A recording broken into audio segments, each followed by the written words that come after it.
It's beginning to look a lot like Christmas. Oh, let's review. We'll analyze the scene Sounds holly jolly to me.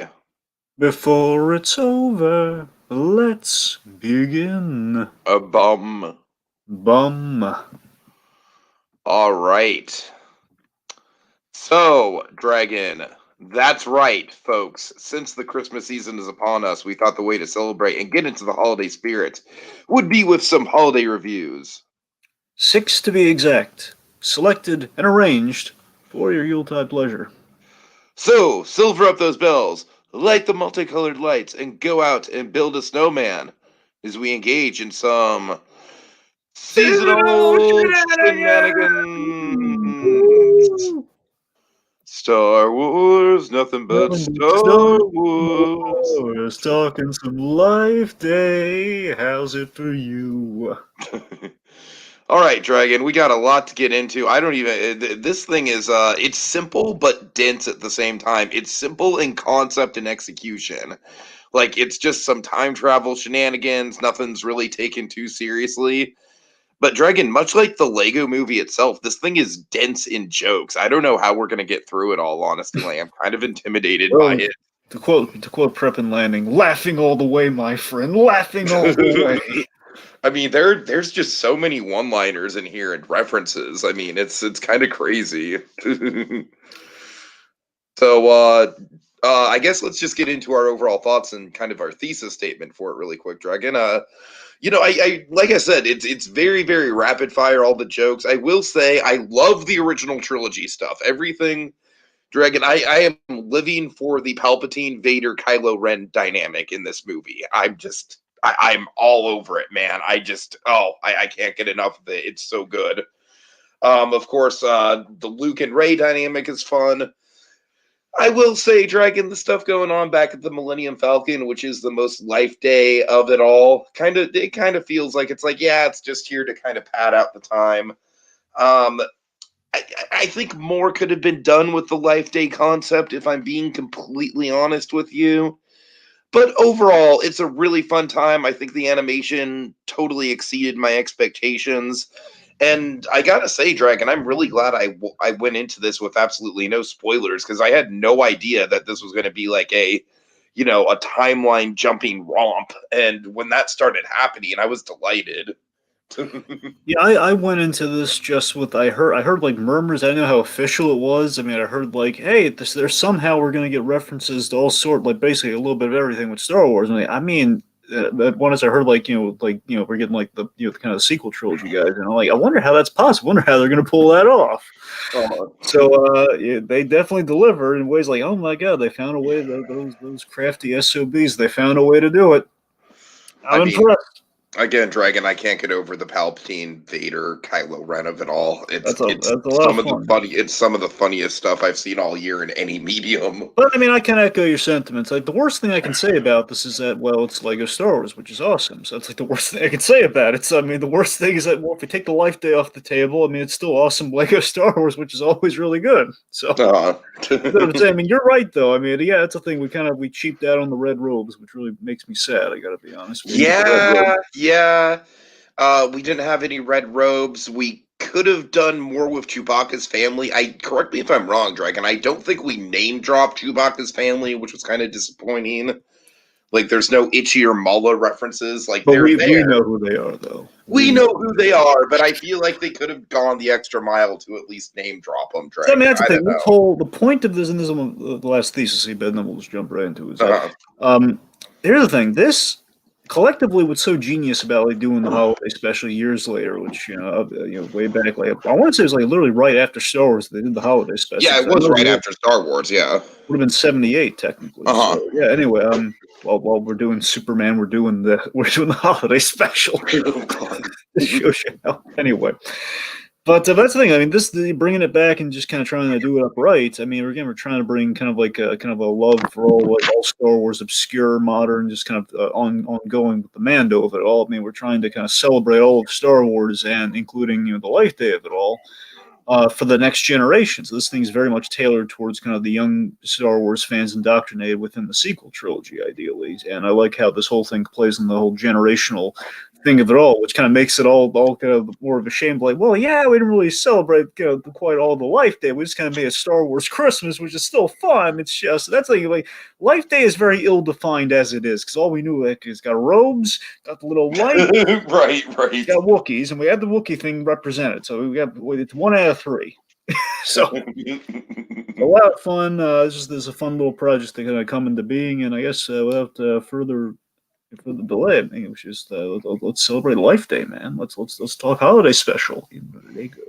All right, so interestingly, Dragon, this is like the first bit of Star Wars media in terms of like, yeah, I'm sure there's novels and stuff, but in terms of like animated or otherwise, this is the first post-sequel trilogy Star Wars media we've gotten. Yes, as far as I'm aware, again, I'm not following the new comics they're doing lately, like really close tooth and nail. Like I kind of dropped off the Vader stuff ever since they kind of got rid of some of the writers I really liked. So, but yeah, you're right. This is very much this is very distinctly set right after Episode 9. No question, very equivocally, which is really cool. So speaking of which, we see the debris of the final battle of Episode 9 just kind of floating around in space. By the way, is this your first Lego Star Wars thing, period, or no? Well, yeah, it is. Oh, that's so nice. Okay, I just wanted to. Yeah, because I played the games, Dragon. Well, no, I know you played the. I'm saying the games don't even talk, do they? Is that? Do they? Well, no, they don't. That's what I'm saying. That's very much the difference. You get all the fun, wit, and humor, within a lot of that within these Lego little. Lego specials. So they've all. The point being, this is good. It's a good first experience for. I'm just saying, like, no, the only Lego stuff I've seen is just the theatrical Lego movies, the 3 of them. Yeah, outside that little outside of the whole hello, what have we here gag with Batman and the Lego the Lego movie, you really haven't gotten much Lego Star Wars. So this is a big step for you. Tiki, oh my God, Tiki, you've taken your first steps into the Lego world. Yep, I sure have, Dragon. Okay. All right, so we have Yoda as our kind of Charles Dickens like narrator. Or I like to think of it, just given how he's dressed by the end of things, he's kind of our snowman narrator. Oh, sure. Also, Atomic Beast in the comments. Hey, Atomic Beast, how you doing? Yes, so Yoda. All right, yeah. So he's saying it's a holiday of friendship. He's basically laying the groundwork of Life Day, a holiday friendship, a family, of magic. Yes, connection as well. Uh-huh. So a charming little bit too. A little like, hey, oh my God, we're opening like a little book full of the the whole Jedi text of it all. We're opening a book about Life Day, which is quite nice. A little charming, like a little throwback to the Rankin Bass. Atomic Beast. I'm just gonna say it right now. We're gonna forget a bunch of stuff. Like you can't expect us to reference every little thing in this. We're going beat by beat, my friend. But Dragon, it's impossible. We'd be here for hours if we. There's one sequence alone where you have to freeze frame to get everything. Right. So by all means, Atomic Beast, we're gonna do our best. But we're pretty thorough, so I think you'll be satisfied, Atomic Beast. But we're just gonna have to buckle up. But okay. All right, so we got Rey and company. The new kids on the block in Star Wars on Kashyyyk. Rey, she's training Finn. It's so weird to think that all the original trilogy characters are dead at this point in the timeline. I don't know. 1. 2, except not counting our droids, 1 still. All right, I mean the main 3, Dragon. The main 3. Oh, you're right about that. Yes, we. Anyways, so this is one of the cool kind of selling points of this movie for me. I thought, besides the obvious, the time jumping stuff. The arc of Finn training to be a Jedi, which I think is, of course, an obvious sort of route to go in if they were to do a sequel trilogy to the sequel trilogies. God help us if that ever exactly happens. And of course, now here's something going into this, by the way, because I heard that we were going to get the original, the new players. We were going to get Daisy Ridley, Oscar Isaacs, and again, this is I forget how far into the whole thing with John Boyega this was. But I heard we were going to get them doing the voices, and I got to tell you, I was a little let down that I don't think Daisy Ridley is very happy with Disney these days either. Wait, really? I've heard that. Oh, right, because of the whole parentage. That's why. Yeah, right. That makes Yes, sense. yes, That's yes, the thing. I yeah. was really looking forward to at least hearing Daisy Ridley, and we didn't get her. I was a little bummed out by it. But again, I'm just saying that was like off for it was back when like, hey, we announced it, but we had assumptions and presumptions and all. Correct me if I'm wrong, but I believe Kelly Marie Tran is the only Yeah, one. she's the only Yeah. one. I mean, Which her and Dragon, I Chris. gotta say, in a weird way, is kind of like a poetic, like, middle finger to the haters. Yep, I mean, I like that. Rose Tico has developed quite the fan base in lieu of all the stuff that she kind of went up against. That's kind of nice. You know what? I've always defended Rose, man. I will say the one thing that everyone hates her for with I think Finn absolutely should have sacrificed himself, and every time I watch The Last Jedi and she comes in for the save, it's like Charlie Brown. It's like the football thing, Dragon. It's just like it's just like oh man, this is like totally right. And think about what they did with Finn in Rise of Skywalker. Think about, anyways. I don't want to get into Okay, that. so my point is, I like Ray training Finn because one, it's a nice Uh, callback to like all the great Finn stuff in Episode 7. Like the whole Finn holding the lightsaber for a bit, and there's all the potential. They go up against Kylo Ren for a bit. Of course, Ray wiped the floor with him, but still, it was kind of nice. So I like we're kind of paying that off. We're trying to give Finn stuff to do post the sequel trilogy after what we did to him in Rise of Skywalker, and we're using the Hella Ball, man. We're using the little floaty Jedi ball to train him. oh yeah. Yep. Also, I Excited think we that these crazy kids are all just kind of like living on the Millennium Falcon, all of the Mystery Kang almost. Oh God, It's you're like right. they've got their trademark vehicle. Yeah, that's And nice. B, I Yeah, like the fact that we continue the. I like the fact that we continue the fact that the porgs are infested the Millennium Falcon. that's Very in character. so the Right. porgs are looking at him, so they put the blast shield down. She believes in Finn, reminds him, the Jedi must let go, which is going to be a big foreshadow for later. Oh, I think we lost visually. Might go on. Oh dear God. Okay. I don't Anyway, know how that happened. right. So can we do a little foreshadow with you must let go, which is going to come back. Let's see. So then we have basically Finn just kind of swinging, kind of wild and blindly, just like kind of slicing and dicing on the Millennium Falcon. Uh, let's see. Then he ends up like slicing the ball. He slices a little hella ball thing, and he still gets zapped by it. So he's like, "Hey, man, Finn's feeling a little down on himself, and Rey's just going to question her abilities as a master." Which again is kind of nice. The old tradition of Jedi, you go from the Padawan to the master. So now Rey's a master. How nice is that for her? Yeah. So let's see. So Rey essentially her yeah. So essentially, Rey's character flaw this go around is that she's using the Jedi text as a crutch. As she's Page turners, they are not. yeah, exactly. I love that's kind of her arc this go around. She's following Luke's footsteps here, which is quite nice.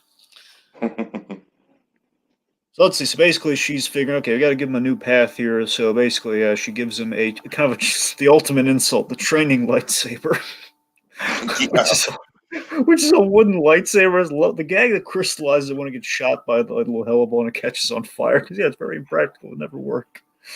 Would never work. Right. Dragon, I'm sorry, I don't know what's going on with this image. I'm having trouble loading it, so just keep going. Right. All right, so Ray's asking, like Ray and Finn are kind of asking, what are we doing wrong here? So Ray particularly is like, what am I doing wrong? She's very much kind of like reflecting it upon herself that I'm not being quite a good Jedi master here, and of course she's going to kind of ruminate on this as it goes forward. Like she's like a little distracting, pouring into the Jedi text before she's actually giving Finn kind of words of encouragement, which is going to come back later. Kids, file it away.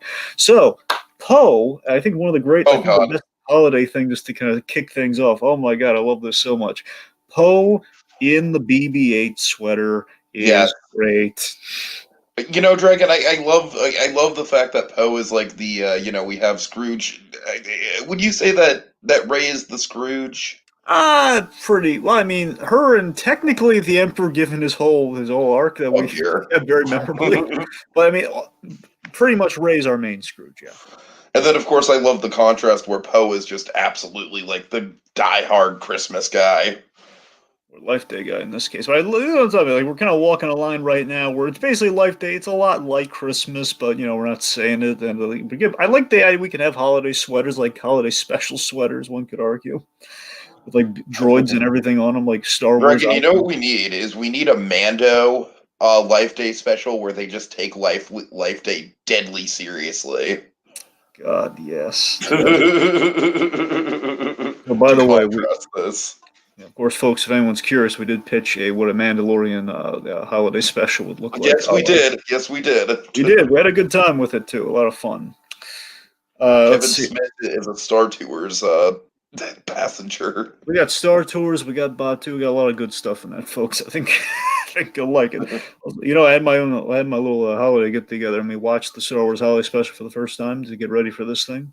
Oh, really? And Nice. yeah, and I wore my new Star Wars sweater I got for the holidays. It has the ads on it. It's from Hoth. It's the Battle of Hoth. It's like a little seasonal. Yeah.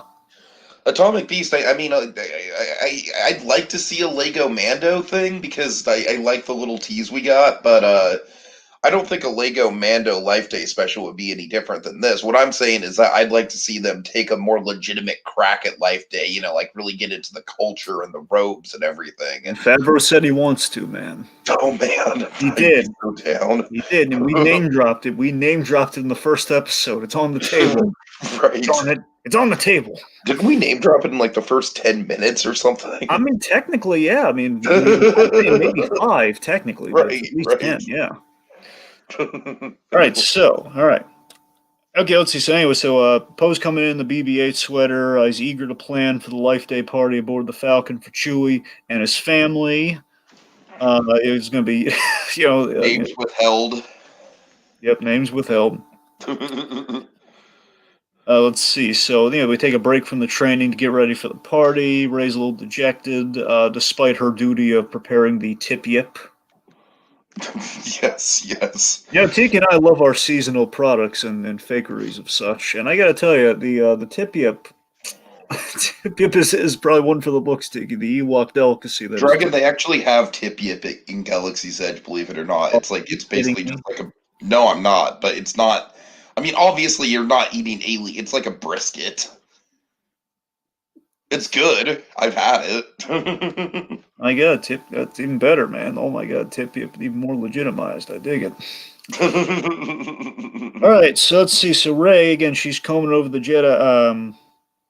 She's combing over the Jedi text for answers, which is a no-go. She kind of, she's meditating on things here.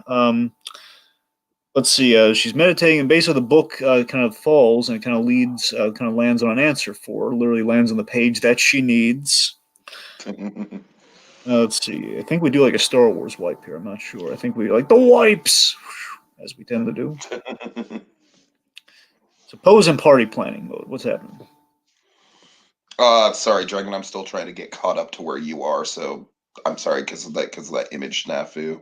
Right. So pose and party planning mode here. And Ray has found, basically, and it's the little Jedi text kind of like forcery, as it is. Ray has found that there is a place that once a year, on Life Day, on the Kordoku Temple, there's this Jedi temple on the Kordoku Jedi Temple where basically, you can... the key to a Jedi's past and future becomes clear on this day if you go to this temple and you find a thing, which we're going to find a thing, and boy, is it going to be a thing, kids. All right. Dragon, one thing I want to address with Poe. What do you think of the running gag of him crying? I honestly thought it was a little repetitive. It got repetitive. Here's the thing. I'll give it a. Here's the thing. I think it's funny initially because the idea is, again, with the whole BB-8 sweater and everything, BB-8's going like, that's his buddy, man. He loves BB-8. We've established this very firmly. Well, the first time it's really funny. I'm just saying they keep doing exactly the same joke. I mean, I'll give them twice, maybe. We do it once there and then once at the end where it's like the whole perfect holiday special thing, maybe. But I don't know. We just keep perfect Life Day. And it's like, it's tears of happiness, essentially. That I'll give you, but that's too much. Right. So we have the holiday dilemma here, Dragon, where Rey has to leave her friends to go off on this solo mission right around the holidays. Oh, no. Yep. It's basically the busy dad trope. It is. It is. She forgot to get the turbo, man. Yep. That's. Oh, all right. Also, I just want to point out R2D2, like, he doesn't have much to do, but I feel like even in his limited screen time, he has more to do than in The Rise of Skywalker. Sad but true. He had the one moment. We've talked about this before, We have. Dragon. He had the one moment in the sequel trilogy, and it was an awesome moment. It was an unbelievably great moment. Yep. Anyways. All right.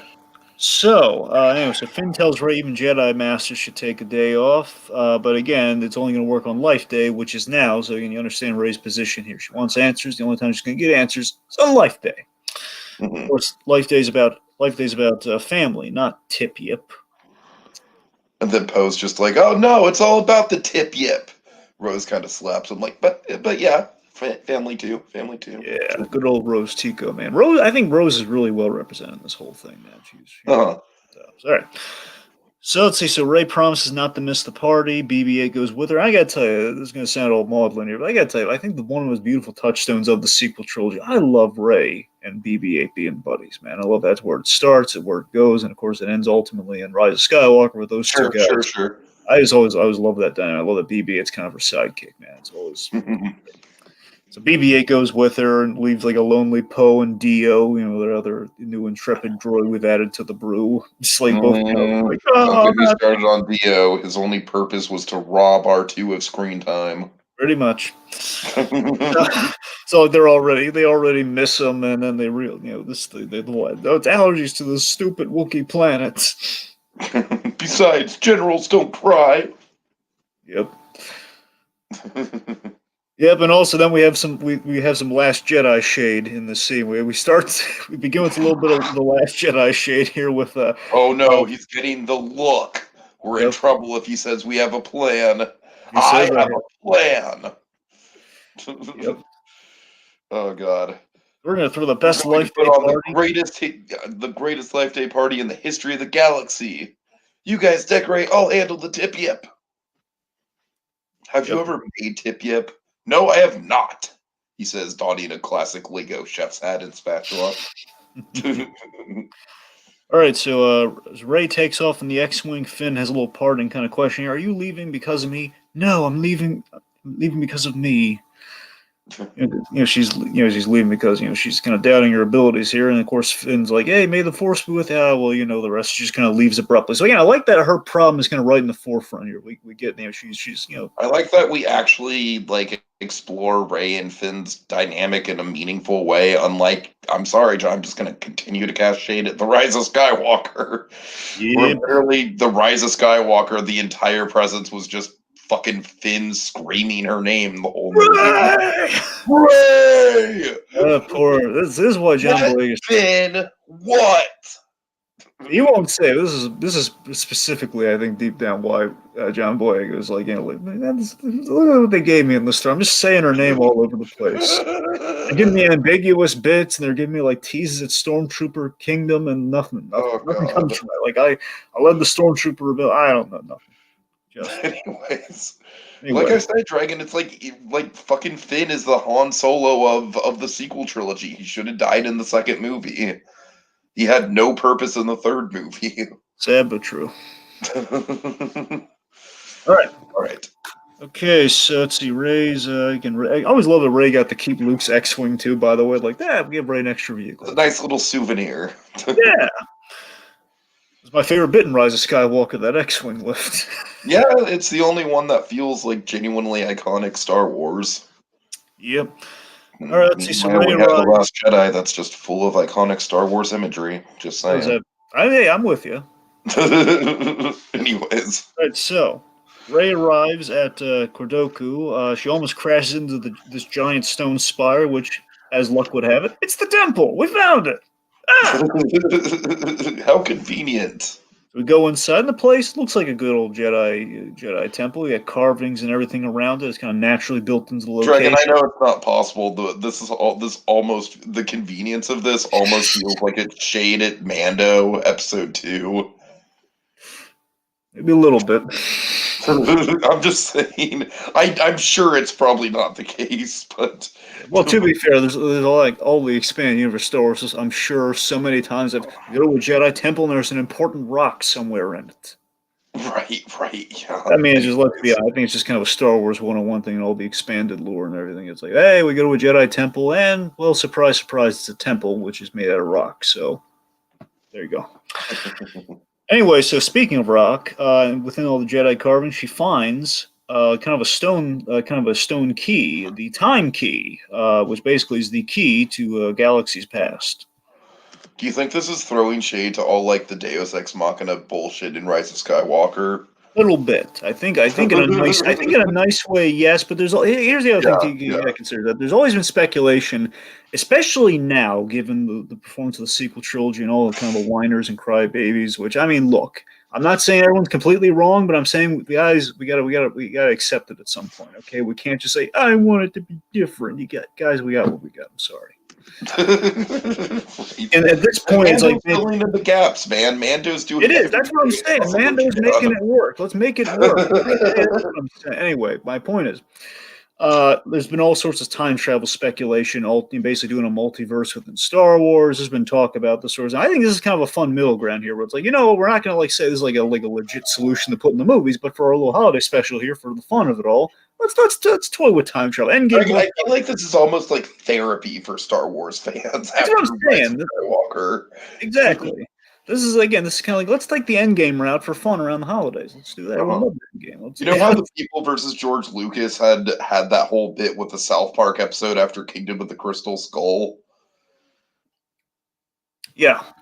Well, this is like the much, much, much more lighthearted version of that.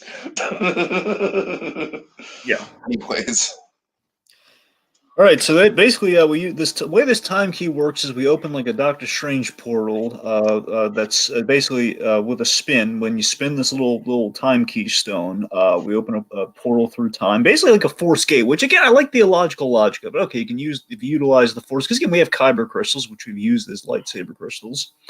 uh-huh. And again, like we've had like the holocrons and all sorts of Jedi stuff, and the idea we're kind of like basically we're using the Force expands to many generations as again one of the other redeeming qualities of Rise of Skywalker. All the Jedi is kind of coming in the big Act 3 moment. So we're kind of like kind of connecting the dots that way. So I like the logic of like the Force span generations. So why not kind of physicalize that? So we kind of did that here again for fun, for endgamey fun. Sure, sure. I'll go with it. So let's see. So then we end up in the Dagobah Swamp. So this is where basically it's kind of a highlight reel of fun. But again, not just highlight reel for the sake of remember that? Remember Star Wars? Well, let's ATST. kind of remember Star Wars. But no, you're right. There's no ATSTs, I mean, I ATSTs. like that it's with for the most part. Before we go really crazy with it, I like that fundamentally it's the whole mentorship, the whole master apprentice thing, which relates to our plot. So there's a point to it. Sure, sure. By the way, I just want to point out I really love the sight gag when Ray's hair falls off and it's just the one piece. Yeah, a lot of Lego fun there. They do that all the time. Like there's like a Uh, whole, like, there's having fun. Yeah, we're Legos guys, just in case you forgot. So let's see. So Luke and Yoda, they're training. They're doing the whole upside down thing, and the blood's rushing to my headmaster. That's a fun gag like that. And she's trying to learn the master apprentice thing firsthand by kind of watching the greatest hits of Luke Skywalker, right. Skywalker kind of family here. So I love when we do the X-wing lift. Of course, one of my favorite moments in all Star Wars, doing the X-wing like the original one. And like, wait a minute, Master Yoda isn't trying a good thing, and then we have Yoda with the ultimate sassy response. Participation trophies for Jedi, there are not. Yeah, yeah. Awesome. Let's see, like Ray watches BB-8's grabbed by the swamp creature that kind of gave R2D2 the business in Empire. So okay, we're out of here. Let's learn somewhere else. So they escape, little time crystal thing, and then let's see. So Ray ends up basically she gets the big bright idea here. Okay, I'm going to learn from the Jedi, the famous Jedi Master Padawan duos of the past, to figure out how to train Finn. Which again, pretty solid premise. Okay, we're on an adventure now. It is a pretty solid premise. Yeah, yeah. All right, so she ends up on top of a very famous. I'm sorry. No, no, no. First we get the Qui Gon and Obi Wan, right? Yes, we go to one of those boring scenes in all the Star Wars. Right. So we go to Phantom Menace, and I literally love how again the Lego one for me. Ironically, it's like the fucking opening scene of episode 1. So here's How the is thing, that one of the most boring scenes in the whole Star Wars trick? because we're sitting around. It's Oh god, do you remember that when you were a kid, just like anticipating episode 1 and then like, wait, what is this? It feels off. yeah, just literally like what is it, like time out to be like roughly 20 minutes, like 10, 15 minutes. It's like we're going there, we're doing peace talks, but not even good peace. That's not compelling. Like we're not talking. We're waiting for the peace talks. Right. God. But Anyways. there's I mean, that's I the love Phantom Menace. I'll defend Phantom Menace, but yeah, that opening. you gotta admit there are some boring stretches in. Oh no, absolutely, absolutely. Like I will defend Phantom Menace for for elements of it, but no, Yeah, it's Phantom Menace is like the last Jedi of the prequel trilogy, honestly. and again, like Dave Filoni was the Atticus Finch of defending defending Phantom Menace with the whole Duel of the Fates thing. Of course, yeah. So there's a defense there, folks. Anyway, so my point is, so with the Lego Star Wars of it all too, what we do so well here is that basically what we do is we go a little unsubtle for comedic effect here. Where we're literally having Obi-Wan saying, "Oh, I'm so bored right now. What do I do?" He's just Trade like federal, the little Naboo ship thing.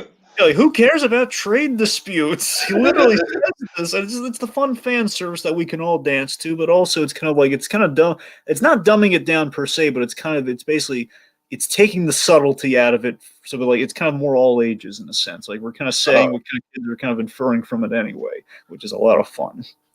all right, so then they end up on a pretty famous Star Wars elevator. Oh, not the Winter Soldier elevator, but the next Oh, best. not the Winter Soldier elevator, but kind of the Star Wars equivalent. Yep. And again, from Attack of the Clones, which again, the only thing that could rival the boring elements of Phantom Menace.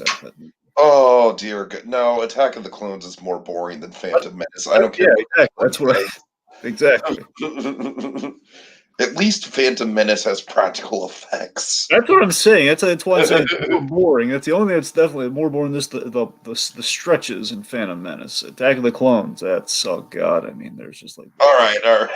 you're right. Anyway. We don't want to go down too much. We got so many holes in this movie. We don't want To be fair, I am interested in revisiting Attack of the Clones, given all the cool Boba Fett stuff we've been getting recently. So I yeah, don't yeah, that's kind of cool. Though, know. anyway, It's been forever since I've sat down and watched Attack of the Clones from here's beginning. the thing. Since I've watched Clone Wars, I have a greater appreciation for it. That's the thing. Right. Especially the whole Anakin Padme thing. So Sure.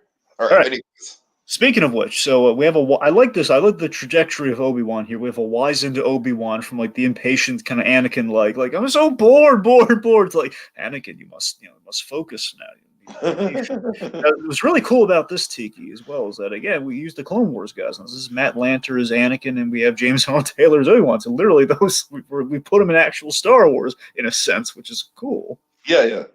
Giving them Dragon, the I've always appreciated the fact that Obi-Wan kind of emulated Qui-Gon in the beard department. yeah. Anyways, Again, the Clone Wars reunion of it all is really nice, and I love he's telling Anakin to focus on the mission. I love so we have Rey just like sitting there like upside down Poncio, just taking it all in. I love Anakin. Like I know I know Obi-Wan, where is he hiding the flowers that he's brought for Padme. That's what I'm talking about. I guess after all the Clone Wars, like I love those little gestures too. Like, oh, he's hiding the little flowers he's gonna get for Padme. It's adorable. Rey's just having a geek out moment, like it's Obi-Wan Kenobi and Anakin Skywalker. Oh no, I hope they didn't see me. And then we just instantly get hello there.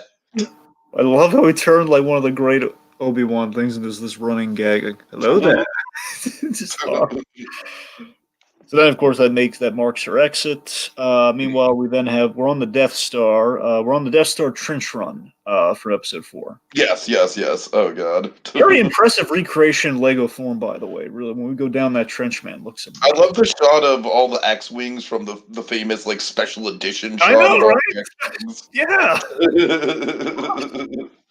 Yeah. All right. Let's see. So impressive recreation there. So Ray and BB-8 are kind of crammed into the Oh cockpit. god. Luke during the big moment. Like it's not like just they're not just crammed on the cockpit on the way there. No, it's like Hey, literally, you're blocking my targeting computer. which is hilarious. Is blocking the computers like use the force, Luke. Ahem, I said use the force, Luke. Listen to your master. Use the force. Don't use the computer, which is great. Then of course Han comes in there, saves the day, shoots Vader out of the thing, and this is like thank you as they disappear, kind of pulling a bad exit with via the portal. And I love this bit where Han says, "Oh, you're welcome," because they never really chatted after that. You know, it was like, "You Right, go right. home, kid." You know, it's like, "Oh, you're welcome." Oh, God. I shot Vader out of the sky for you. Now, what do you, Dragon? I'd like to think that the whole thing with Rey being like, "Oh, we just helped Luke Skywalker blow up the Death Star." I'd like to think that that's kind of throwing shade at like fans like overly hating on her. Well, I didn't look at it that way, but you're right. I could see that. Yeah. It's just like, yeah, God damn it, me, like screw you, like she's gonna Everyone saying everything just comes so easy for her. Well, you know what? She helped out. She helped. right. Oh God. Right. So again, I like the whole master kind of apprentice sort of thing here. Yet again, with her like saying, "Hey, listen to your master," which of course helps save the day. So again, all right. So Ray's having a great life day. If we kind of learn nothing from all this fun time travel shenanigans, she's having a great life day. It's just like having the ultimate Star Wars fan experience. Again, she's celebrating. Meanwhile, on the Millennium Falcon Star Wipe. Yeah, which is, by the way, I like that between Ray and the actual the actual Life Day. Ray's encapsulating more the meaning of Life Day with the bonds and the That's true. friendships. That's true. Because again, this whole thing's been about the bonds and the friends. That's where it's going to. Anyway, so Rose has a The little chat. Millennium Falcon stuff is basically just Christmas. Pretty much. I mean, it's cool. You know. Yeah. So what do we got going on in the Falcon? Let's see. So, it's just kind of like everything's just kind of a mess. Everything's going wrong. They're trying to decorate. Nothing's staying up. The tip yip is not going well. Yeah, Poe is Poe's causing trouble. He's trying to speed cook it. It's like those guys. I like the idea that 3PO would actually go along with this. Well, yeah, we've seen. Unfortunately, C-3PO in the sequel trilogy just keeps kind of kowtowing to the new kids, where it's like, "Hey, do this 3PO." Yeah, unfortunately. We're beating up on Grandpa. It's kind of sad. God. No. You do give C-3PO a really nice moment towards the end of this, by the way. We give him a really lovely moment. Uh, uh. Again, we have a few other returning cast members, of course. Anthony Daniels is all. We've never not had Anthony Daniels as C-3PO, by the way, which is awesome. Oh, that is kind of awesome. Although I've heard that the dude's a complete dick about that fact. I don't know, T. I read his book recently. Have you heard that though? I've heard. Here's the thing. I've heard that, and I've heard him kind of dispute that. But again, he would have to dispute that, otherwise, that's what I'm saying. I can't remember. I've heard he's a real blowhard about it. And at times, rather charmed by him when I listened to his audiobook recently. It was rather, I don't know, it was quite. I mean, he addressed it, but it just again, I can only kind of take that so off because of course he's going to say that. What's he going to say? Like, no, it's all true. Yeah, right. So I don't know. Like, he reflect. I don't know. I like to think because he sounded really dead. I mean, the fact is he's always played C-3PO. That's a point though. That's kind of saying something. Where we can't get Daisy Ridley in on this one. I think that kind of says something. I don't know. Anyway, all right. the point being, suppose trying to speed cook the tip yet by using the Millennium Falcon's thrusters, which is just a bad idea. Just like catching on fire and Dio's putting them out, so Dio actually gets to do something. I like how the tip yip is basically just a fucking Lego turkey. Yep. It's like they don't even try to make it look alien. Yep. Chewie's gonna cut down the tree, which is like basically a Wookiee version of cutting down trees, like literally ripping a tree out of its roots and everything, filled with porgs in this case. Falls down into the Falcon. Meanwhile, okay, so back at the action here. So Ray. Let's see. So Ray's geeking out. BB-8 wants to get back to the party.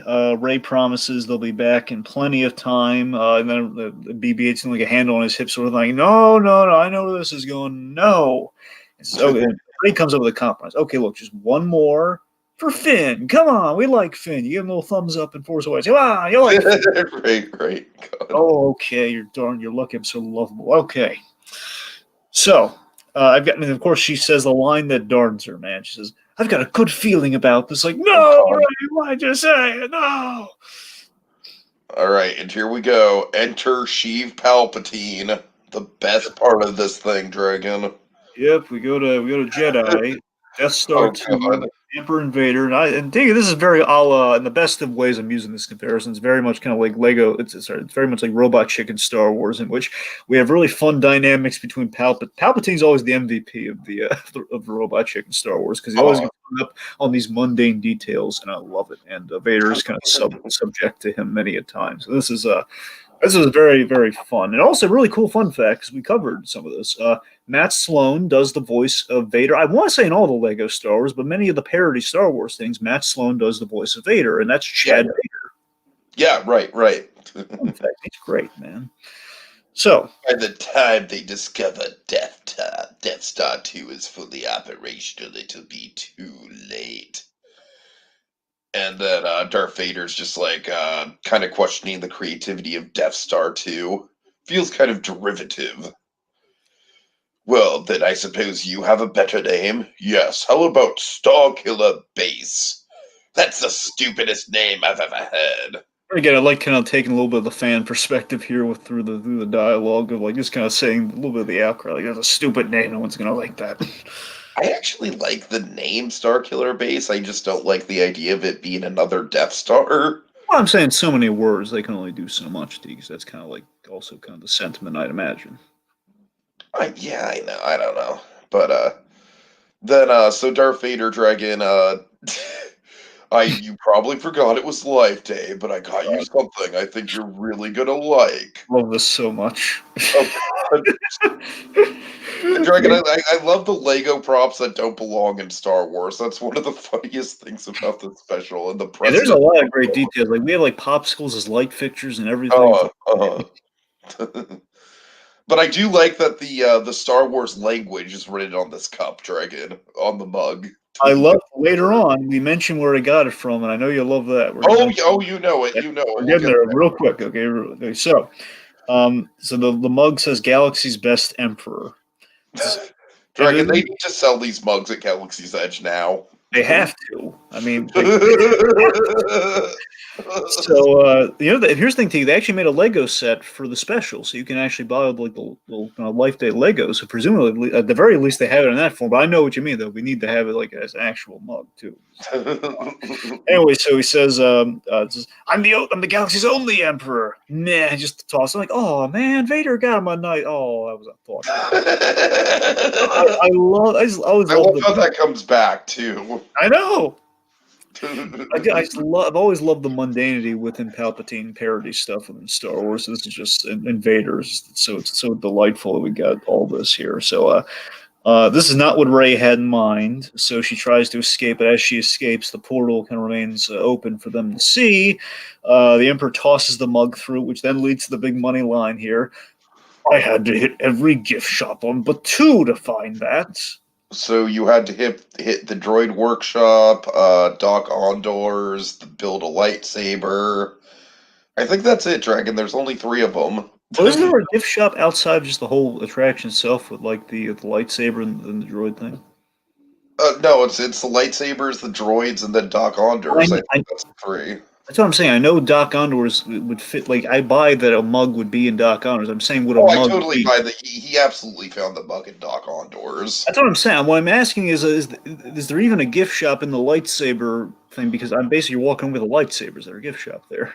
Well, I mean, the lightsaber thing is pretty much a $200 upcharge attraction. So yeah, you're right. What I'm saying. Okay. Anyway, all right. Let's see. So, but yeah, real funny though. Okay, let's see. So the Emperor sees, he senses something powerful within this thing. I love how we kind of devolve the Emperor down here. Again, this is what I'm talking about. This is the charm of the whole Lego. Yeah, we're just kind of distilling Star Wars down to kind of the funny all ages comedy here, right? Me wanting you giddy, and he shoves Vader in there. Which basically he's like the Emperor uses people. He doesn't really treat Vader as nicely as he should, given all the time and effort he put into him. Just shoves him in there and throws his gifts around, just treats him like dirt, given what he's going to do to him in Jedi anyway. So they're kind of factoring that in. It's really funny. Uh-huh. We're back at the temple, and Rey. This is an awesome moment where, oh my Oh god, yeah. Oh yeah. Rey's not alone, and I'm not talking BB-8 kids. Rey faces Darth Vader. Dragon, I love how Vader's such an iconic villain that even in Lego form, he's fucking intimidating. He is, and again, this is like almost like a Rogue One sort of like framing of him too. When that lightsaber Exactly, comes up, like, exactly. oh god. Dragon, I will say, I still remember. I still remember doing the Star Wars VR and just Darth Vader slowly walking towards me and just having that moment of like, "Well, this is it. I'm gonna die." Remind me, were you in his castle? Were you on Moose? Were you on the Yes, Moose? yes, yes. You were on Mustafar. Yes. Man, that's still a great idea. The, Okay. the the most distinct moment I had in that VR experience was being on the moving floating platform, turning around and seeing K2SO on another floating platform behind me. Right. Oh, so cool. So cool. I'm so glad I got to do that when I did. All right. Anyway. All right, let's see. So meanwhile, back on the Falcon, the party's shaping up. Dio's playing the music. Chewie's family arrives. Again, they don't say their names, but we will. Mala, Itchy, and Lumpy. They instantly go for the tip yip, and then we have this gag where like Grandpa's going after the porg. He's trying to eat the porg. God. Like that Chewie is like the politically correct, educated Wookiee of the family. Well, again, he learned this in the Last Jedi. He couldn't eat the little porgs. He befriended the Yeah, yeah, little yeah. porgs. Right, right. And we continue to shatter the ice sculpture as a running gag. Again, they just can't keep this ice sculpture safe, which is going to pay off with Finn later on. So Rose and Finn, they realize like we got to do damage control here because at this rate, the Poe's going to lose his arms. Like the Wookiee's going to get upset with him. They're going to rip his arms off, which we don't want. So they're going to send a distress signal. This is like a lovely way where again, yet another one of the redeeming qualities of Rise of Skywalker, the big distress signal payoff. Tomato, tomato. I don't I'm know. saying there's not a lot, Tiki. I got two solid ones, a third one. I don't know. I don't know, Dragon. That moment's pretty hokey for me, honestly. Fine. Anyway, You know what kills that moment for me, Dragon? I got to admit, it's when Poe just randomly, like, triumphantly yells out, "Zuri, you made it!" And I'm like, we don't know anything about Zuri Bliss. Like this fucking special gets more into Zuri Bliss than the Rise of Skywalker does, Dragon. Anyways. that is true. All right. Anyway, okay, so the point being they're going to call in the distress signal, which is going to lead, basically cut from like, we're going to use a little distress signal solution to an actual distress, which is, oh god, Vader's facing off against Rey. That's not good. That's not good. Vader grabs the time key, very inside. I love how imposing Vader is in all this initial kind of combat thing. He grabs the key out of her hand, they get into a lightsaber fight. He drops the rocks on her, and then Rey does her big signature move. She moves the rocks. Right. Of course. So we have some Rogue One again Vader action going on here. The two fights, fighty. And I love how as they're kind of grabbing the key using the Force, the way that they keeps going back and forth opens a portal. That was awesome.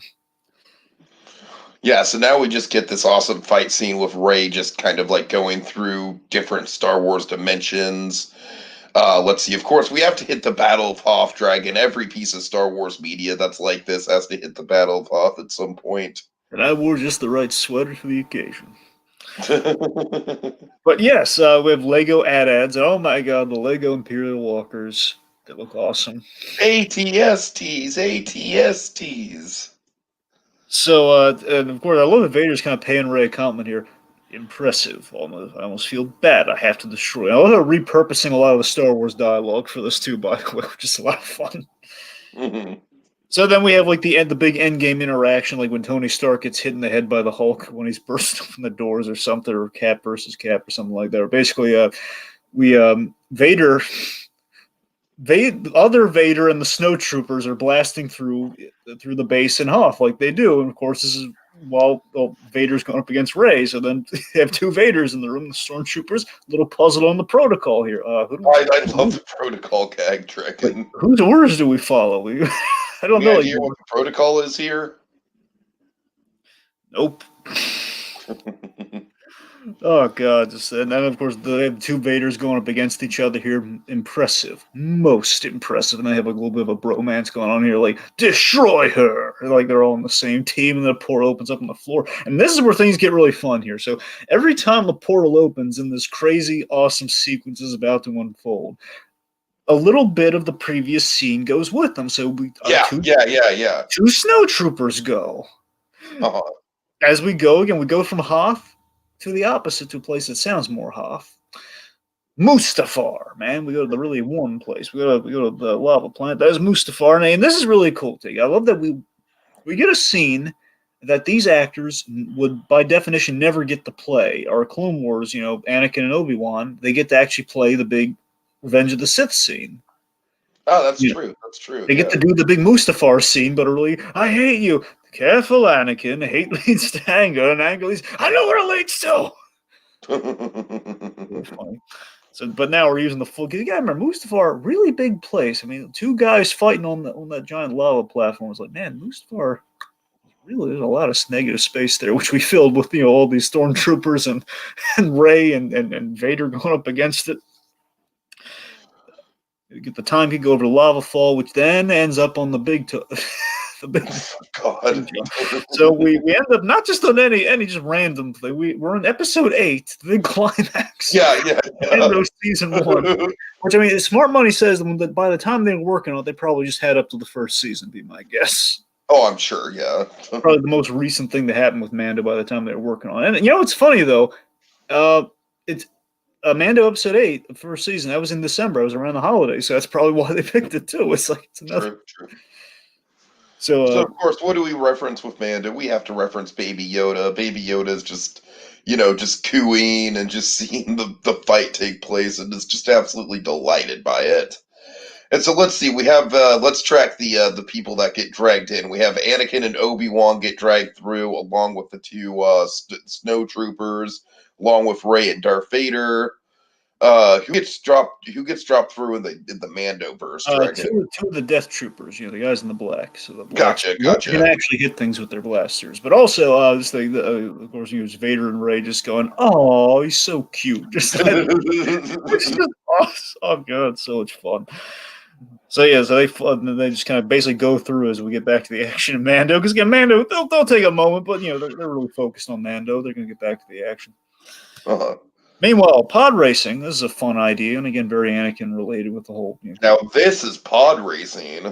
That it is. And I love this idea. This is such a great visual idea. The key gets lodged in the electrical field, therefore it could turn it. I love the mounting tension of the portal. The portal could form at any time on the pod racer. And of course, that brings the both Anakin and Sebulba's pod racers into the portal with everyone else. So then we go to Attack of the Clones, presumably, or just Clone Wars in general. I mean, it's unclear because we have clone troopers, and they're both D. Bradley Baker, which is it can be either or, which is really fun. This is just gonna have this great. Hey, I just thought that exact same thing. Traffic duty is the worst. This is sometimes with the exact same person. Jinx, I just love it. It's such a cute, charming conversation for the clone troopers. That's nice. So then they're basically cops. They're trying to pull over the pod racers, which then leads to basically yet another portal. Now they're going with them. We then go. I think basically now we're just going through a whole bunch of stuff simultaneously. I think we go through episode 9 with the whole final order. I think that's the final order. Then we might have gone through Solo because we have a young Han Solo, but it's unclear if it's the Solo Han Solo or it's generally Han Solo. It's unclear. Oh God! Then we see Mace Windu mid-fall from Revenge of the Sith. Oh man! So we're building the assortment. Basically, we build this assortment. Then we have the big payoff. Oh my God, this payoff is priceless, and it's the most iconic moment in Star Wars, debatably. This is like some Lion King 1.5 shit, right? Yes. So Luke is going to the binary sunset on Tatooine, big moment, and just to make it even better, how can we make blue milk? Yeah, he's got the carton of blue milk. He has a little milk mustache. Because what do people remember besides the binary sunset about this location, Dragon? They remember the blue milk. Oh yeah. Even Mando remembers the blue milk big time and all over. We've graduated from the blue milk. We now have blue cookies, man. Oh God. Anyway, So big payoff. So Luke is doing his binary sons thing with like kind of the Lego accoutrement with the blue milk, and then we have this hilarious, crazy gag of basically this end game. It's like a non epic version of the end game portal entrance initially, where they just fall through just one giant. Right, right. And then we have the big end game lineup though, the dark side versus the light side. Basically, all the Star Wars characters from like 43 years of We Star. have the three Obi-Wans. Hello there. Darth Maul without his legs, which again was horrific, but awesome. Then we have like the big like light versus dark side kind of like money shots on Tatooine, and we have like the two solos, like young, Gato solos. the two You want Hans, to speak first? After you. which is great. So then Vader compliments Rey. Someone trained you. As they're fighting in the background during this insane sequence, which is just awesome. As they're going up against all these characters, it's great. Vader's complimenting Rey. Someone trained you very well, which is nice. Then we, of course, we cut to Luke, who has the little time key. Master, my son. I mean, because again, if he says it's not going to go well. Says, I mean, well, my binary sons are hot here, aren't they? Then they go after the little key, which then ends up them getting portaled back to the temple. I just love how hapless A New Hope Luke is in this thing, Dragon. I love how innocent he is. Dreaming of the bigger world. He isn't there. He hasn't met Obi-Wan yet. This is him just like looking up. Right. Just like, private form, ah! Oh god. All right, so then we go back to the temple with BB-8 and get to go along on a little journey where Darth Vader.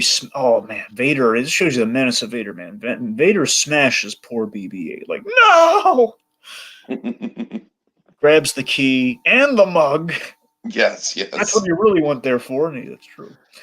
And then like Rey's all dejected. It's the worst life day ever. And then Luke just drinks his blue milk again. I think it's you know what I think with the blue milk just in general. I think it's like yet another nod to the Last Jedi. Man, he just drinks that blue milk a lot, doesn't he?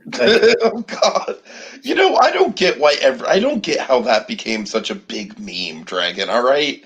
I think it's because you see him milk it. I think that's why. I'm just gonna click. Yeah, it's part of his daily routine, and I don't see why that's such a big deal, Dragon. I really don't. I don't get why they call it on either. Because again, it's like I get I've it. never got in that whole thing. It's like he's wincing at it because it's like it's not the delicious blue milk of Tatooine. He's getting by just based on for survival. It's green milk. Right, so it's like I don't get the problem there. I really don't. Yep. Also, Atomic Beast says, "But when both solos shoot, the universe explodes." Because again, it's all they want really is one Han Solo to shoot. Doesn't care which one. Sure. All right. So Vader, he presents the key to the Emperor. Then the Vader's going like, we can use this key to rule the galaxy. He's trying to use the father and son speech repurpose. It gets cut off like blah blah blah. Yeah. Took you long enough. Now give me.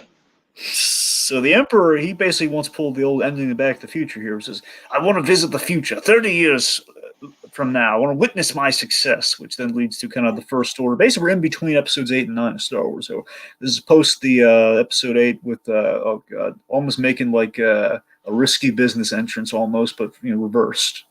Mm-hmm. With the shirt instead of the pants. We have shirtless Kylo Ren. Oh god.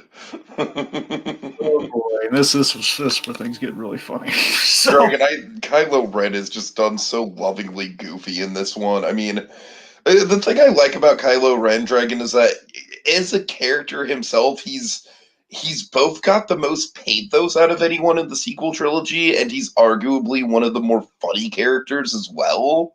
Yep. Like, there's this weird dichotomy with him that I'm kind of fascinated by. I gotta tell you, I would have been really impressed. And again, I knew it wasn't in the cards, just given how our tracker with the other three characters was. But my God, man, if we could have gotten Adam Driver, yeah. to do this. You know what? I think part of the joke is that this guy really doesn't sound that much like Adam Driver. You know what's funny though? He does sound like Lego Han Solo, which is kind of interesting. Which kind of makes sense given the whole parentage. Sure. All right, let's see. So So the General Hux comes in there and he wants to, but he gets really uncomfortable and distracted by shirtless Kylo Ren. He's in the And mid basically, Dragon, they're playing Kylo Ren as the onceler. little bit. Well, Like, I guess. he's just kind of like the emo twink.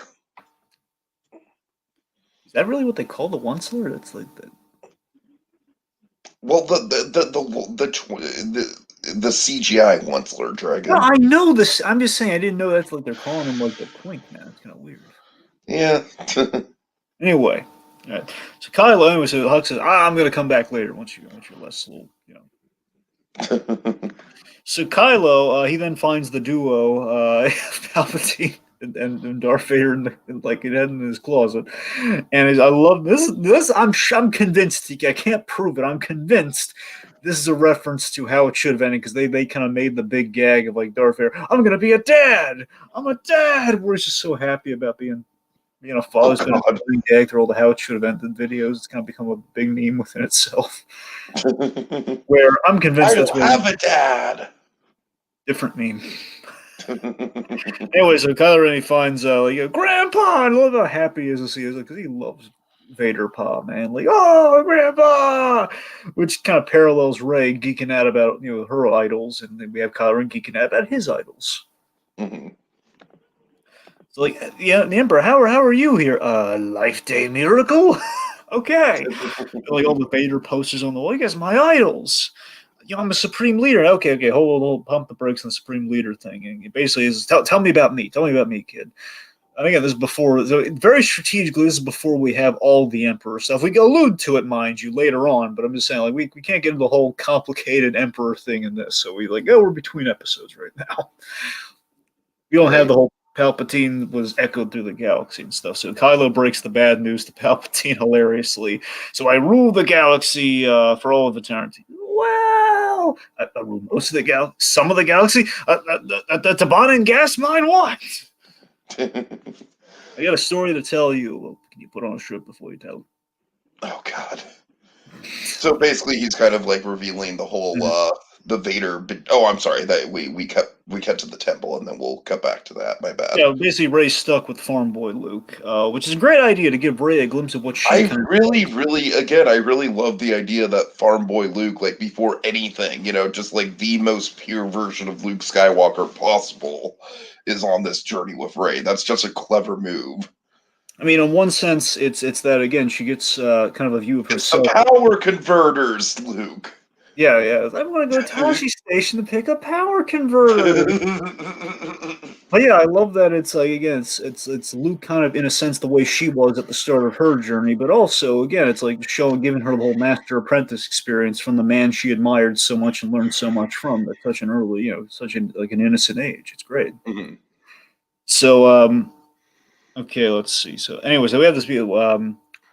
While Luke is not a Jedi, he is quite the crafty farm boy who again, knows a thing or two about droid repair. So we have this lovely bit where Luke repairs BB-8, Yeah. and they just playing with the little guy. Oh, he's so cute. Look, that's so nice. Look at the farm boy Luke playing with BB-8. It's adorable, man.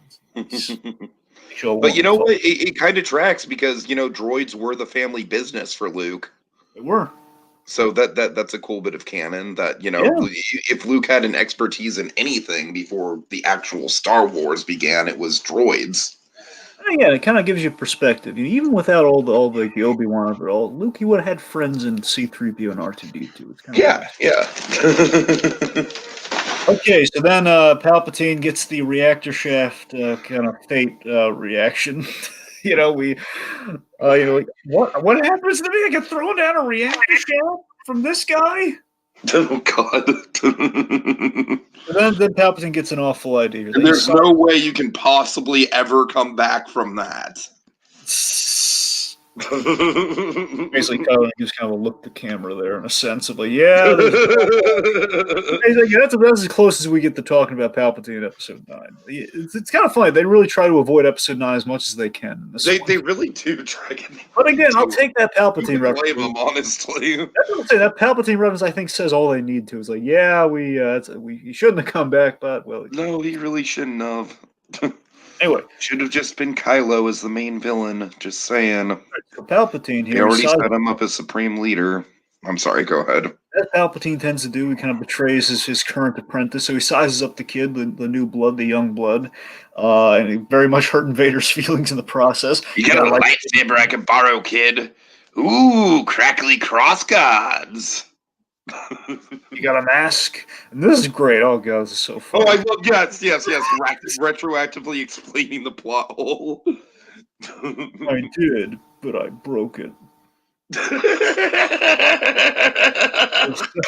So then, Can we? so I'm then sorry, Dragon. I'm sorry. Can we chalk that up to the ending line? Can that if be you the can ending remember it, here? yes, I Oh did. God, I'm gonna write it down in the private chat. All right. So then we have kind of our Sith fix here using Kinsuki. Yes, Sorry, yes, yes. sorry, folks. I love Kinsuki, but anyway, so we have a little Sith fix with the Kinsuki. Again, Vader's like, "Oh, really? That's original." The whole mask thing, and then we have let's see the oh, Oh god, now we have God, the too big, bad Palpatine didn't know Rey is the grand. Yeah, I'm glad they did bring that up. that's what I'm saying, and again, we're kind of one that Palpatine would not have. Well, yeah, I guess he wouldn't. I don't know. It's unclear. Let's not split hairs. It's already confusing enough with the Palpatine stuff at all. Like, I don't know You when he know, was. there's one thing I wish they would have referenced. It's the whole like Emperor Palpatine doing the podcast as the broadcast. Greetings, Emperor Palpatine here. This podcast is sponsored by Audible. I'm sorry. I'm sorry. Right. Go ahead. And then we have the big laugh of the scene here with the recruitment. So this is great. It says, okay, would you ever throw your master down a reactor shaft? And we have this beautiful edit. Reactor shaft? So of course we see the whole Snoke in Lego form, where of course we see Right, him in right. Lego form, where like I love we frame it exactly the same too, like Snoke's reaction to being cut in half with the lightsaber. Reactor shaft? No, no. No. Danger destiny. So Palpatine's got plans for the kid. Meanwhile, back in the Falcon. So hold on really quick. I love the framing of the Emperor and Kylo Ren, they just go like arm in arm with each other, and then Vader just like scampers through the portal too. He's like, "Don't forget me." Yep. Poor Vader. All right. I think Anyways, we get such a great introduction. He's so menacing, yet so kind of like ham. He's just so kind of like shackled to the Emperor. It's sad. right, right.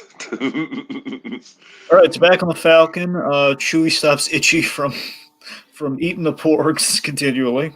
We have this is the biggest intergalactic disaster since just Senator Bink's Senate speech. Which is really funny because that's literally when the whole when the Emperor rose to the power, right? So then, Tegan, we actually called it. We put this in our Yes, Mando. we did. Yes, we did. We got something right. Max Rebo. Hey, isn't it the Max Rebo 7? Where's the other 6?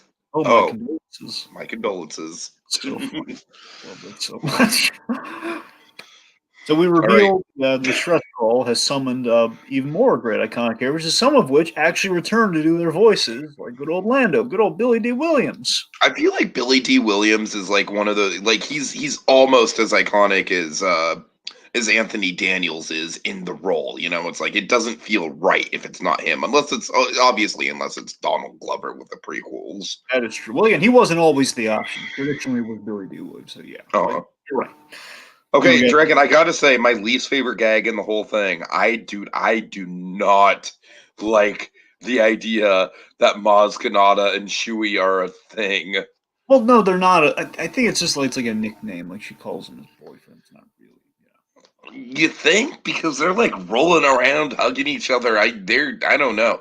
I mean, to me, it's like a kind of a reference to the whole like the metal thing at the end of Rise of Skywalker, but I don't know. It was a little weird. I'm just saying because we literally have his wife and kids in this one. I don't think they're good. I don't think so. That's true. That's true. I mean, otherwise, I mean, Well, to be fair, we don't name drop any of the roles of the family members, so we don't know if they're any of very. them are his One wife. of the gray Wookiees, the a la Itchy. I'm pretty sure we're saying it's the wife and kids. All right. Anyways, Father-in-law, possibly. Anyway. And Janna's there too. So the point being, like they're making with the merriness of it all. So they've arrived. We have Jawas. Somehow we have Greedos to deliver the McClunky joke, which is really funny. That's great. We have some Mon Calamari, presumably. Here's the thing: this shouldn't work, but again, we brought Greedo back. Dragon, in my head canon, the Mon Calamari is Lieutenant Beck from Rise of the Resistance. That's good. I like that. I'll take that. That makes more sense. Anyway, so let's see. So, how are you going to feed all these people? You buy like half the galaxy. How are you going to invite these people? So Zori comes in with a lot of tip yip. Yep. Then Lando, please be a cape. Please, as the gifts are being exchanged, please be a cape. And it's what is it, Tiki? All right, a cape. It's a wrap. God. All right, so Finn leads a kind of a Huttese version of Jingle Bells. Poe's very touched. Sometimes we could have kept this in here. Poe's very touched by the affair. Like, oh man, it all came together. Poe's very touched by everything's Sure. everything's turning out well right now.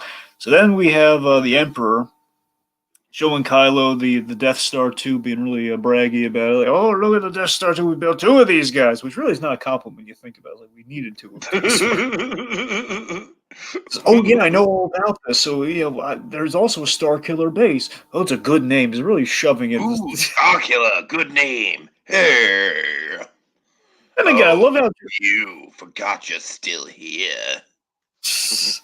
I love how transparent it is right now. That again, he's replacing Vader with the next generation, right. Which is what the Emperor does in Jedi and was Skywalker's down on the fourth moon of Endor. Go fetch. Yep, and I love how Kylo points out the big plot hole here potentially, where he says, "Wait, hold! This is what starts off the chain of events. You sending him down here, right? You getting thrown into the shaft." And then this is when he says, "And there's no coming back from that." Right, yeah. So, anyways, this is don't forget about that. Check out my spinny chat. Look, it spins in both directions. Ooh. So, of course, Palpatine's plan essentially he's already replaced Vader with Kylo Ren, so try something dirty, which essentially is right. Meanwhile, down the dumps, Rey gets a pep talk from Force Ghost Yoda. Which, by the way, this is a really clever thing. We have a narrator fake out. He's been our narrator throughout the piece, but we kind of have a line where he thinks the narrator Yoda. Where, oh my god, no, it's actually Yoda in the scene. That's awesome. Yeah, it was cool. Playing that classic Yoda music, man. I love it. Playing that Yoda theme. Basically gives, essentially, a long story short, he gives Rey the Last Jedi pep talk that he gave to Luke, which I love I love the generational element of it all there about failure, where you're going to fail, the Master's fail. You saw me fail with Luke there for a spell. It happens. You got to learn from failure. It's the greatest teacher of all. Sure. Shows him that you should kind of undervalue Finn's feelings by kind of just sticking to the text, and kind of basically brings up a little force projection, showing him at the party where she's not at. Finn actually using his wooden lightsaber to save the day, save the ice sculpture, do stuff like that. That's great. Let's see. Wow, Finn, where'd you learn to do that? Rey taught me. Rey's such a good teacher. Which is nice. Let's see. It's basically, the whole the big lesson with the Jedi text is, the wisdom is useless without connection, because the Force is all about connection. If you don't value your friends, what's the point? So anyway, he reminds her the masters and students are also friends. Wishes her a happy life day, but it's wait, tell me how am I going to get out of here? How am I going to stop Vader and the Emperor? What are all the important questions here, man? Come on, don't leave me hanging. The power all along you had. Says Yoda. All right. So how does Rey get out of Dodge, Tiki? I'm sorry. I only watched this once, Dragon. You're throwing me under the bus here. How does she get out of Dodge? I'm sorry. All right, so Luke overheard the whole. I saw him. I heard him. He's kind of assuming he was talking all backwards, as he says.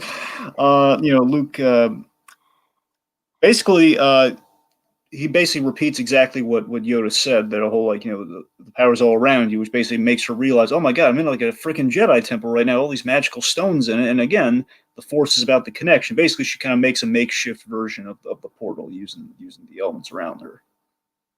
So she makes a portal that takes him to the Death Star too.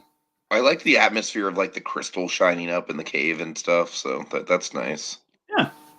All Again, the right, whole connectivity of the Force is everywhere if you look hard enough. Being the of idea. course. All right, so Kylo's in the spinny chair having a good old time.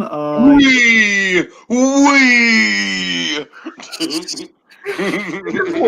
This is what you would have gotten had Kylo Ren been our main villain in Episode 9. No, it's not. Don't give me that. No, I'm just kidding. Okay, so the plan is to chuck the Emperor's very childish plan, which is awesome, is to chuck Vader and Luke into the reactor to show them how they like it.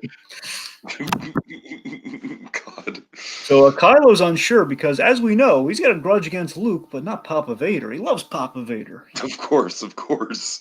I love the whole laser pointer thing. Is we have no, this plan's gonna work. The Emperor's above Supreme Leader has this awesome chart, which is very actually accurate if you really look at it. The Crayola guys are down there, the Imperial Guard guys there. It's really great.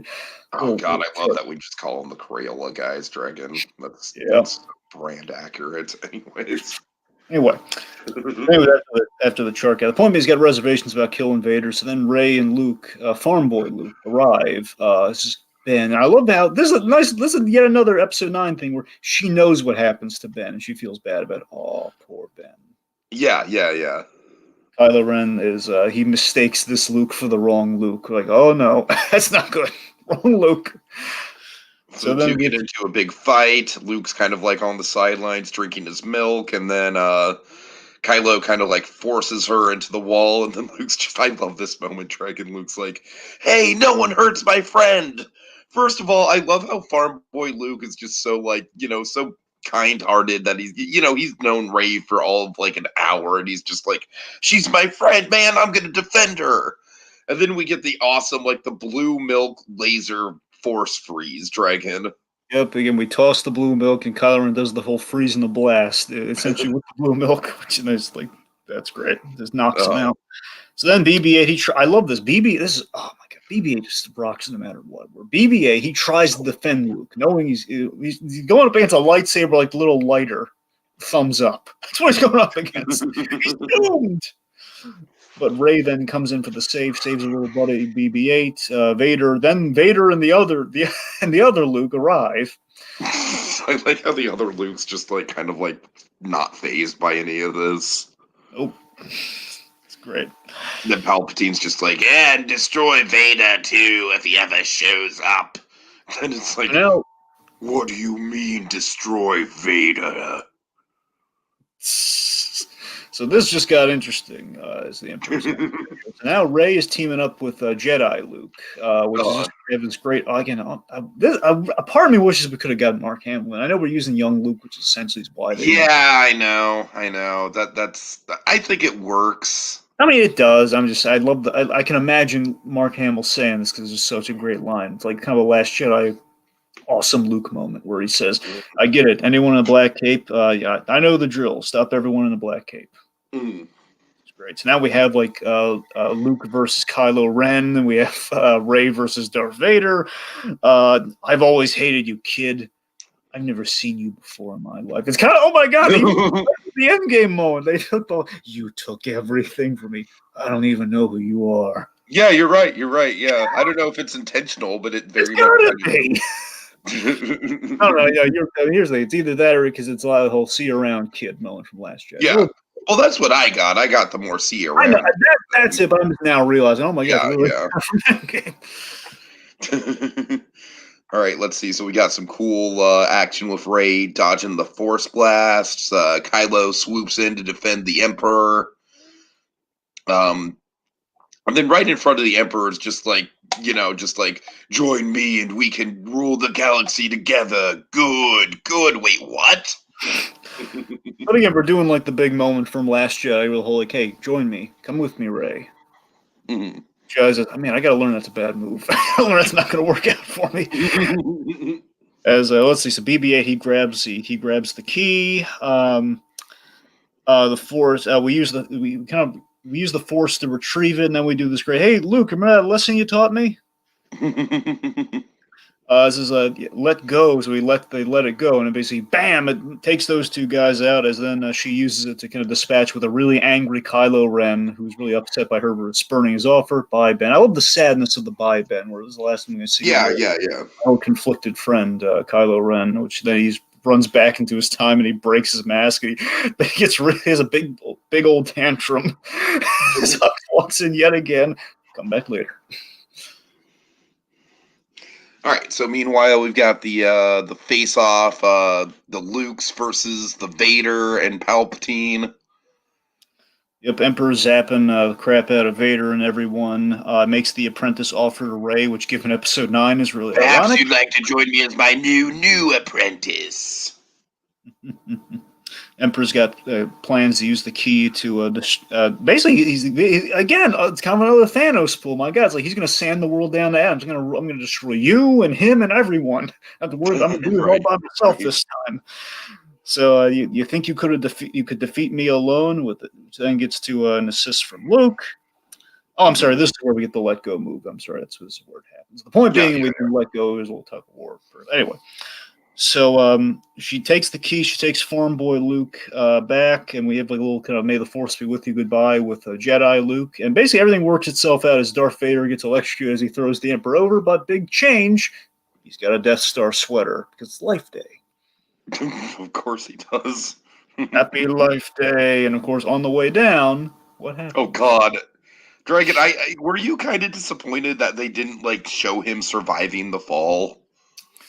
I mean, in part, but here's the thing. I think they're trying to avoid landmines with this whole Palpatine thing. That we're like, we don't know exactly how he survived either. Well, I know he's just. I thought he was gonna like take the handle of the coffee cup and like latch it on to like a little support beam or something.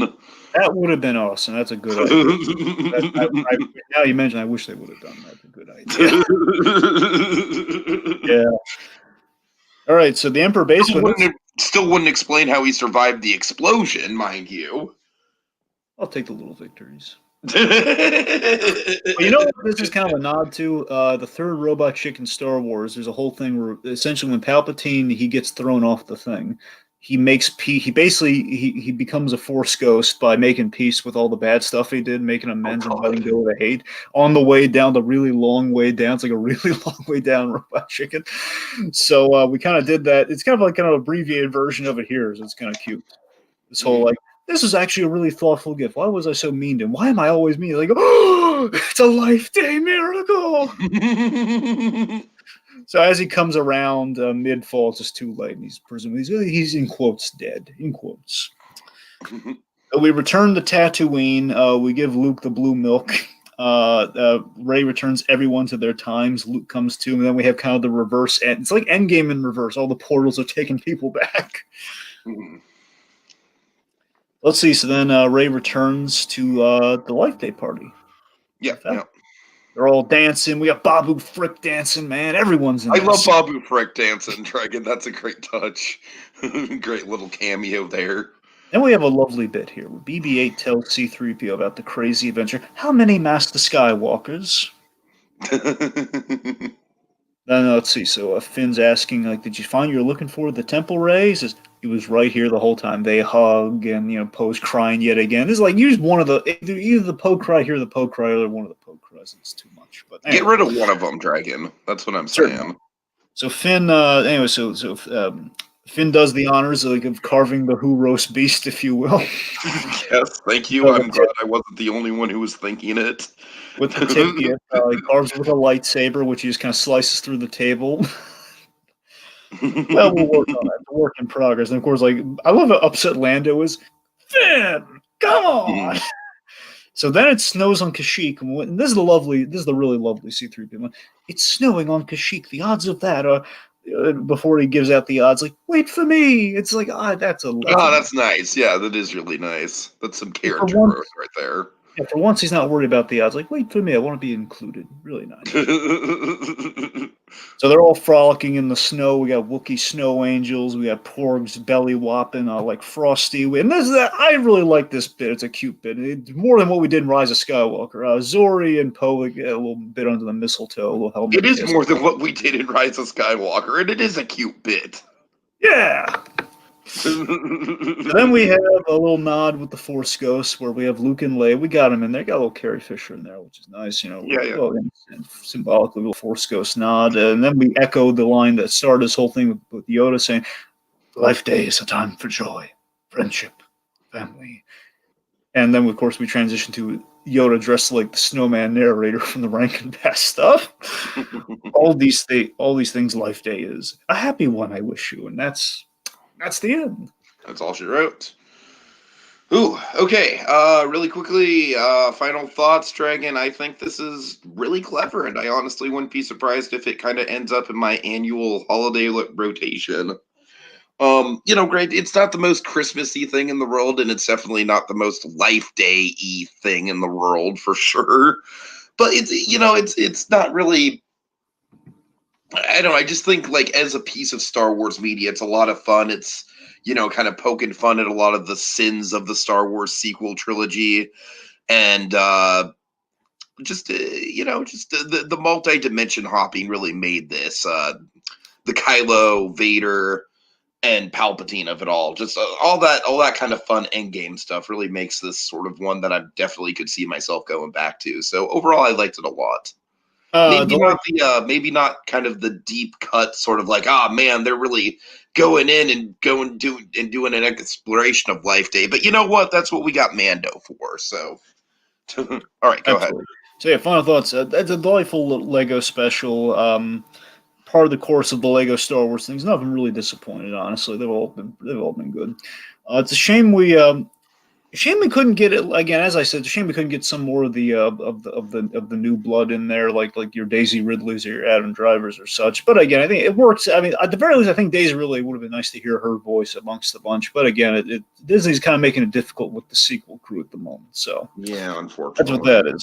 But again, it's very self-aware. It's very clever. It's a nice epilogue on the Star Wars franchise in a sense, and kind of referencing everything. And it's like if we're never going to, let's say, if we just stick with the way things are working right now, let's say we're going to get primarily Star Wars on television going forward, which so far is awesome.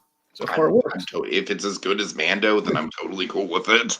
That's what I'm saying. We just go kind of like kind of the MCU on the small screen with the Star Wars TV universe, like the Arrow, like a better version of the Arrowverse. I'm down for that. Right. But that's like presumably if this is kind of like the perfect epilogue to Star Wars in a sense. It is. Yeah. Which again is like, if we did time travel at the very end, and we don't want to. Dare I say this is a more satisfying ending to the Skywalker saga than Rise of Skywalker? I mean, pretty much. I'd say it's a nice, it's like not full on redemption, but it helps soften the edges of Rise of Skywalker. Right. It's again, shame we didn't quite hit. We have thrown so much Rise of Skywalker shade this podcast. Yeah. Look, I'll defend the few bits I like in that movie. But, anyway, so it's a shame we didn't quite hit the Life Day stuff. At the very least, I wanted the red robes and the light orbs at the end. We didn't get that, but it was nice. Yeah. Amazingly, we found a way to do all of Star Wars, even Mando, which I'm like, oh my god, we even did Mando. What do you know? Life Day Miracle, it was fun. What else to say? Just again, it's nice to see Lego Star Wars, let alone addressing Life Day in one form or another. Okay, Dragon, would you like to unwrap what we have coming up next? I gotta say, as a fan of like kitsch, this seems really fun, and I'm kind of excited for it. Yeah, I happened upon this one last year when it came out. So this is so speaking of Jedi Knights, we have, we have Knights of a different variety coming, folks. We have let's unwrap it. Oh, everyone's talking about Boba Fett. Well, we've got the original knight in shining armor. God damn it! Yes, we have the knight. Okay, knight for Christmas. Oh god, Dragon, and this is of course all about just like a classic like medieval knight in shining armor coming. It's basically Caden Leopold, right? Yeah, it's exactly Caden Leopold, right? It's like 100% it's gonna holiday Caden Leopold, but I really like Caden Leopold. So. I really do too. Anyway, okay, so that all right, let's blow this kid. Let's go home. Let me bring it over. All right. Okay, so time to dash away, dash away, dash away. Oh, but as we wave goodbye, don't you cry. We'll be back again next time. For even more seasonal shenanigans. La la la la la la la la. I did but I broke it. But I broke